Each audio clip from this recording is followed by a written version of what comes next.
हाय सांग मैंने मु आज बहुत दिन पर ब्लॉग को आसूची। एक्चुअली मु प्रेग्नेंट थी तो तापर छुआ तापर ये सब धंदा भितर मु आसी पारिनी। मु आज गोटे टॉपिक उपर आलोचना करने चाहूँगी जोटा कि आमर फास्ट आम प्रेग्नेंट हवा बोली जानिबा केमिति। बहु जनकर यहाँ गोटे प्रश्न थाए।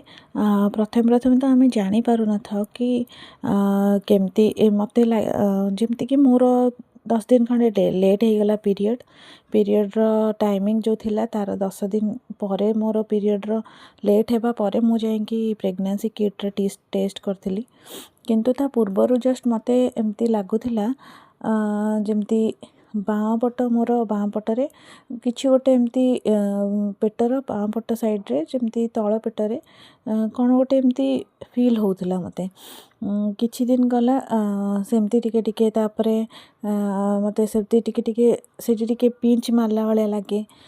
एटा हला पुओ हेबार संकेत जमती कि झियो होला बेले ए सब मोर किछि हेई नथिला। मोर प्रथम गोटे झियो अछि तापरे पुओ एबे मोर पुओ हेइछि तो एटा किछि जणा पडु नथिला। तो आपण मानको फास्ट एठी पेटर तल पेटर जदि एमती किछि गोटे लागुची तो आपण एटा भाबी दियंतु कि आपणकर पुओ हबो। तापरे आ गोटे लक्षण तम माने पेटर बेले बेले साइड रे सेठी टिके टिके खेंची हला वालिया लागिबो जमती पिंच मारला वालिया लागिबो सेटा भी गोटे लक्षण पुओ हबार।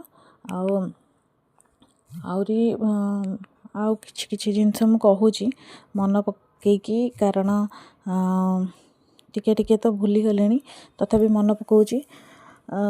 तापरे पुओ हबार आ गोटे लक्षण थिला मु मोर फास्ट रु मु ग्लो करने को देखा माने ग्लो कली टिके माने चेहरा टिके ग्लो हुए आउ नाकर जो नाकर आम नाकटा जोटा जो सेप रे थाए टिके चौड़ा हो जाए नाक सेपटा एटा मु फील करथिली।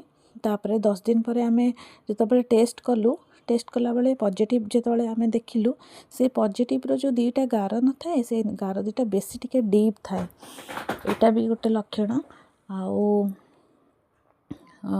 एमती किछिटा जिनस जोड़ा मु झियो बेले गुड़ा मोर हेई नथिला तो यही सब लक्षण देखिकी आपण जानी परिबे आपणकर गर्भरे पुओ अछि बोली। आउ तापरे आपणकर से जो बाँ पटरे गोटे पेटर बाँ पट साइड तल पेटरे आपण को जो खिंची खिंची बेले लागुथिबो सेटा टिके टिके बेले बेले फील होथिबो।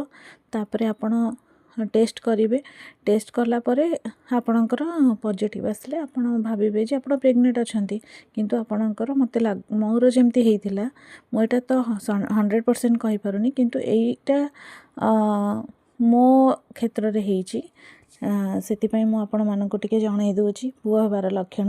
बास गोटे क्यूरियोसिटी थाए कि पुओ हेले आमर झियो थिले पुओ हेले पुओ थिले झियो हेई गले आमर फैमिली कंप्लीट हो जाए बास सेतिकी गोटे मनर क्यूरियोसिटी बास सेतिकी। आ गोटे लक्षण थिला जे जेतबेले चुट्टी झड़ीबा झियो बेले मोर फास्ट रु झड़ू नथिला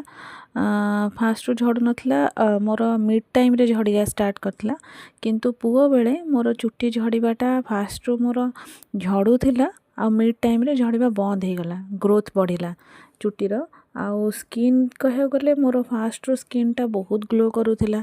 आउ तापरे जेतबेले मोर सेकेंड ट्राइमेस्टर आसिला मोर ग्लो पूरा कमी गला आ मु पूरा मोर डार्क स्किन हो गला स्किन टा पूरा डार्क हबा को लागिला मु पूरा सुखी गली आउ जहाँ दिसुथिली बहुत खराब दिसुथिली।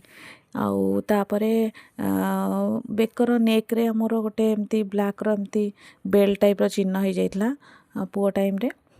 आउ गोटे लक्षण थिला जे समस्ते कहती पुओ बेले ग्लो दिसंती मते फास्ट रु जहाँ ग्लो थिला सेकेंड ट्राइमेस्टर रु मो पूरा माने ग्लो मोर पूरा कमी जाइतला किछि भी ग्लो नथिला पूरा सुखी जाइतली मु मते निजको भी लागु नथिला मु एते खराब देखा जाउतली मते खराब लागुथिला निजको।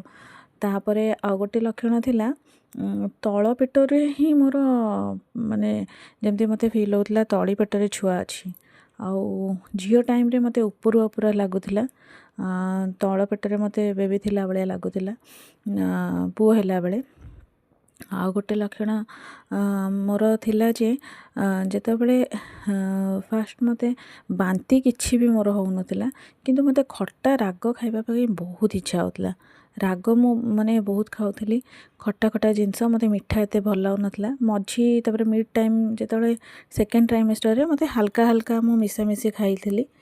ଆଉ ମାନେ ରାଗ ଲୁଣି ମିଠା ସବୁ ଠିକ୍ ଠାକ୍ ଥିଲା, କିନ୍ତୁ ମୁଁ ମିଠା ଅଳ୍ପ ଖାଉଥିଲି। ଆଉ ଲାଷ୍ଟ ଆଡ଼କୁ ମୁଁ ମିଠା ଟିକେ ଖାଇଥିବି, କିନ୍ତୁ ମୋତେ ଫାଷ୍ଟରୁ ପୁରା ରାଗ ଲୁଣ ମାନେ ଏସବୁ ଜିନିଷ ମୋତେ ଭାରି ବଢ଼ିଆ ଲାଗୁଥିଲା। ମିକ୍ସଚର୍ ଫିକ୍ସଚର୍ ମୁଁ ବହୁତ ଖାଉଥିଲି। ଆଉ ମୋତେ ଖାଲି ସ୍ପାଇସି ଫୁଡ଼୍, ବାହାର ଜିନିଷ, ପିଜା ବର୍ଗର ଏଗୁଡ଼ା ଖାଇବାକୁ ଇଚ୍ଛା ହେଉଥିଲା, କିନ୍ତୁ ମୁଁ ଏତେ ଖାଉନଥିଲି। ଆଉ କିନ୍ତୁ ପୁଅର ଏଇସବୁ ଏଇଟା ମୋର ମିଶୁଛି, କାହିଁକିନା ଏଇଟା ମୁଁ ବି ଶୁଣିଥିଲି ପୁଅର ଲକ୍ଷଣରେ ଏଇଟା ଥିଲା, ମାନେ ଶୁଣିଥିଲି ଏଇଟା ବି ମୋ ସହିତ ହେଇଛି। ତାପରେ ପାଦ ଫାଦ ମୋର କିଛି ଫୁଲି ନଥିଲା, ବାନ୍ତି ମୋର ଟୋଟାଲି ହେଉନଥିଲା। ବାନ୍ତି ମୋତେ ଖାଲି ଟିକେ ହାଲକା ହାଲକା ଲାଗେ, କିନ୍ତୁ ବାନ୍ତି ହୁଏନି। ଆଉ ନଜିଆ ଭୋମିଟିଂ ସେଇଟା ମୋର କିଛି ନଥିଲା। ମର୍ଣ୍ଣିଂ ସିକନେସ୍ ନଥିଲା। ଝିଅ ଟାଇମ୍ରେ ମର୍ଣ୍ଣିଂ ସିକନେସ୍ ଥିଲା, ବଟ୍ ପୁଅ ଟାଇମ୍ରେ ମୋର ମର୍ଣ୍ଣିଂ ସିକନେସ୍ କିଛି ବି ନଥିଲା। ଆଉ ହଁ, ମୋର ମୁଣ୍ଡ ଟିକେ ଟିକେ ବିନ୍ଧେ। ଆଉ ମୋର ସେକେଣ୍ଡ ଟ୍ରାଇମେଷ୍ଟରରୁ ମୋର ଥାର୍ଡ଼ ଟ୍ରାଇମେଷ୍ଟରରେ ମୋତେ ନିଦ ଟିକେ ଟିକେ କମିଲା, ମୋତେ ମଝି ରାତିରେ ନିଦ ହୁଏନି। ଏମିତି ସବୁ ଲକ୍ଷଣ ଥିଲା। ଆଉ କିଛି ଲକ୍ଷଣ ଯଦି ମୋର ମନେ ପଡ଼ିବ ମୁଁ ପାର୍ଟ 2ରେ ଆପଣଙ୍କୁ କହିବି। ମୁଁ ଏବେ ଫାଷ୍ଟ ଏଇ ବ୍ଲଗ୍ଟା କରୁଥିଲି ପ୍ରେଗନେଣ୍ଟ ହେବା ପାଇଁ, କିନ୍ତୁ ମୋର ପୁଅର ଲକ୍ଷଣ ମନେ ପଡ଼ିଲା ବୋଲି ମୁଁ ପୁଅର ଲକ୍ଷଣ କହିଦେଲି। ତାପରେ ଗୋଟେ ଦିନ ମୁଁ ବ୍ଲଗ୍ ଆଣିବି।